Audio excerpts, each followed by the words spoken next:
welcome to this edition of Life with PB. I'm really excited about sharing with you today about the things you need to do to improve your self-control, particularly if you struggle. So this is for people that struggle with the whole issue of developing self-control. Sometimes we think it's easy to change habits because self-control is like a practice. It requires practice. It requires discipline. It is you changing what you used to do in order to pick up something new. And that could be really, really tough for most. So today, for the next few minutes, I'm just going to be addressing how you can get away from the struggles or the indiscipline or the difficulty. So I'm not putting away the fact that it could be very difficult to develop self-control, particularly because many of us are already adults doing certain things in certain ways. So to change them all of a sudden and have a different approach to it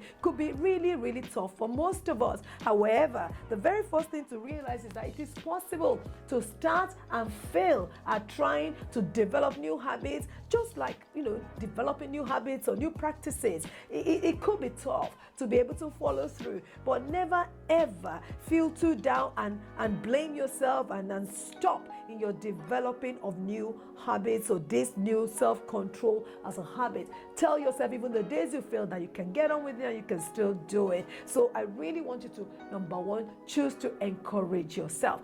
Choose to encourage yourself. Never allow yourself be pushed back or stop in developing self-control because of your struggles. So this is to help you deal with the struggles of self-control. The first thing is, even on the days you fail, still keep going. On the days you fail, still keep going, because there's another day coming, and that's called tomorrow. And tomorrow you will do better than you did today or even yesterday. Developing new disciplines, developing self-control would require time, will take effort. So remember, there will be days that you fail. You need to keep on going. Another thing to know is to remember why you started. Why did you start in the first instance? Sometimes when we forget why we start something, we can actually just lose sight of what we're doing and just say, do you know what, I'm not interested anymore. Do you know what, I can't succeed at this. Why did you start in the first instance? Because you want better health, because you want less conflict, because you want more success, because you want to save more money, you want to save more time, you want to be a better version of you.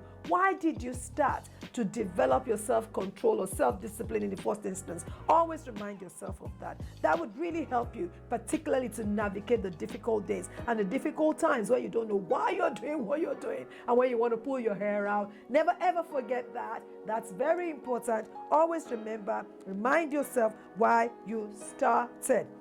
Like I always say with every single thing, always set small goals. There is nothing as discouraging as setting huge goals and not being able to reach them. It makes you just want to give up completely. Never ever forget, small goal, small success, huge celebration. Small goal, small success, huge celebration, because the celebration is what makes you want to do more, because you can see the success and it helps you see the light at the end of the tunnel. You might not be where you want to get to, but you're sure far away from where you started. So every single step you take is a huge success, is a huge step to celebrate. Never ever forget that. Even if nobody celebrates you, celebrate yourself. The next thing is practice prioritizing.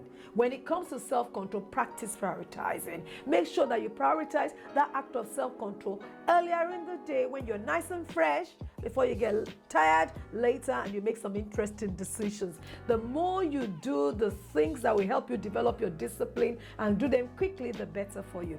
Let me give you an example. One of the disciplines I've picked up is a discipline of exercising or running. I do mine in the mornings because I know myself. The moment my day starts and I start adding one more thing to the other, guess what? Goes out of the window. My personal devotion with God, I do it first thing in the morning, because I know that if I allow myself pick up my phone or start attending to issues, it goes out of the window. I'm never going to be able to catch up with it again for the day. So do it prioritize it so that you can get your success story earlier in the day so that you can rejoice. And you know what, I got this. And the truth when it comes to self-control is the more you practice it, the better you become. The more excited you are, the better quality of yourself comes out. And you know what, the whole world will know it. Next there is this: when you're struggling with self-control, I said it before, know your weakness and run away from them.